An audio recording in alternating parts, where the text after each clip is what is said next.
Guys, was I wrong about the flu shots and the other C19 shots? Is it possible? Well, now I've got some data together and you're going to love this one and you're going to want to share it and comment below.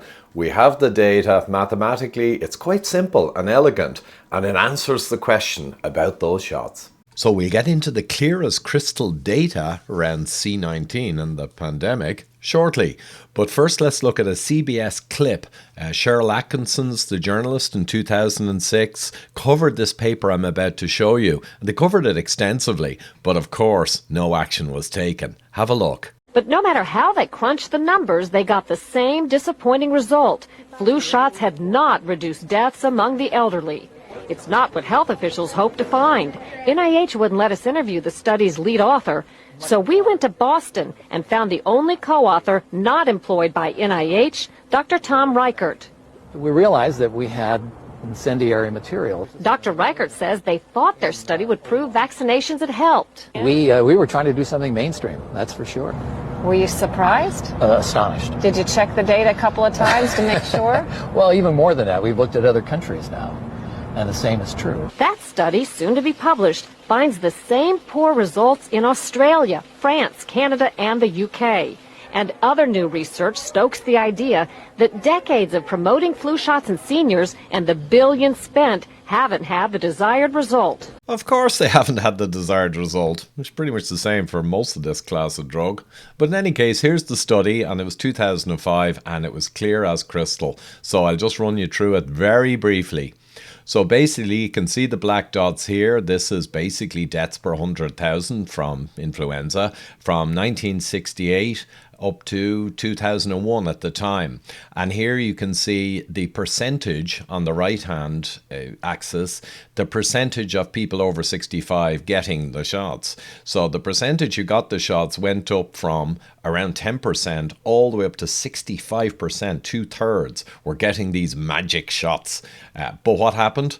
Well, what you see happened. The deaths didn't reduce, nothing improved. If anything, they just got worse. So the study, they corrected for everything, as Cheryl said. Case closed, clear as crystal, slam dunk.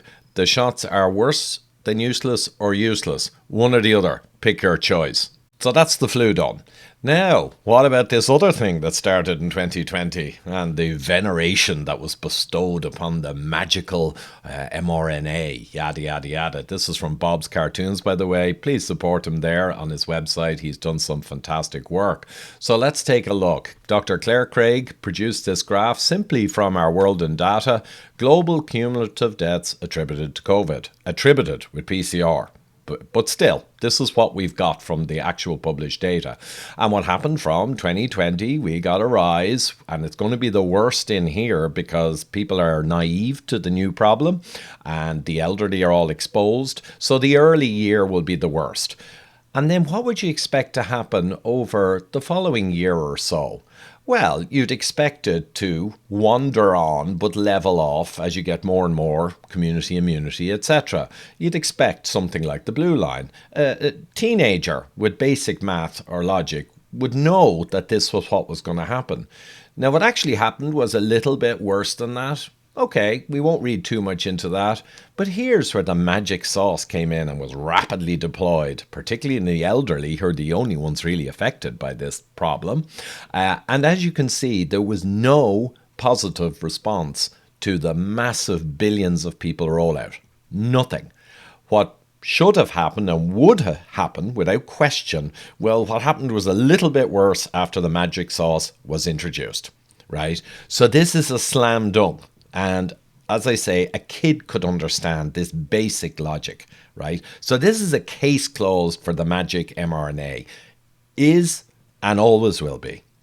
And if you look, Dr. Craig also showed this graph. And basically, the plot here is the same as the last one, but we've made a bigger scale because we're going to need a bigger boat. So it's the same graph of what actually happened with the C19, just with a bigger scale. And here's the magic sauce intro. But the fascinating thing is, in a hugely circulated and gushed about a paper from Imperial College, who gave us the lockdowns, remember Neil Ferguson, they came out and said, we've saved 20 million lives approximately. I think it was 19. we've saved millions of lives because this is what actually happened. And they're saying we saved 20 million lives. So they must be saying this would have happened without the magic sauce. We would have had deaths up here. And sure enough, their modelling paper essentially models that starting at the point of the intro of the magical mRNA sauce, right, suddenly the deaths would have risen if we had not brought in the magic sauce. They actually said that. Now, in fairness, they didn't put this graph in their paper because then even the idiot journalists would have known this is a farce. So they just put the numbers and some modelling kind of mumbo jumbo nonsense like they usually do, and all of the media took the bait. Everyone quoted the paper. 20 million lives saved!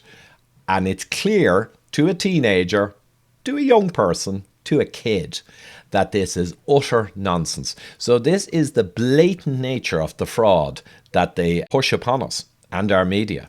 It's utter nonsense. Non-science, nonsense.